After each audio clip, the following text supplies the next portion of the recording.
Ma'lumki, so'nggi yillarda prezidentimiz rahbarligida mamlakatimizda xalqchil va demokratik tamoyillarga asoslangan yangi O'zbekistonni barpo etishga qaratilgan keng ko'lamli islohotlar amalga oshirilmoqda. Hududlarda tashkil etilgan bugungi kunda yurtdoshlarimizga xizmat ko'rsatib kelayotgan ma'muriy amaliyot markazlari ham o'z samarasini bermoqda. Xorazm viloyatida ham ushbu markazga tashrif buyurgan yurtdoshlarimiz yaratilgan sharoitlardan mamnun.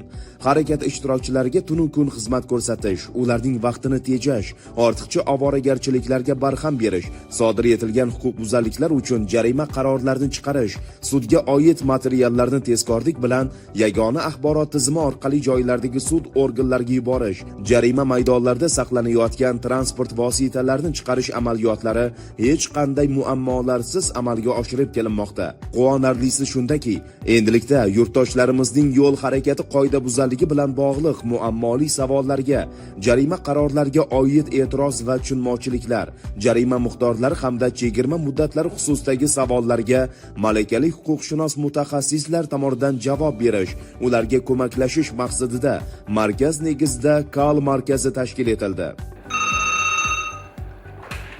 Assalomu alaykum, Xorazm viloyat yo'l harakati boshqarmasi ma'lumot markazi ishlari. Endilikda harakat ishtirokchilari 62 224 56 12 telefon raqamlariga qo'ng'iroq qilish orqali o'zlarini qiziqtirgan savollarga qonuniy javob va ma'lumotlar olish imkoniyatiga ega bo'lishdi. Bugungi kunda sohada yaratilayotgan bu kabi qulayliklar xalqimizning roziligi va osoyishtaligini ta'minlash uchun xizmat qilmoqda.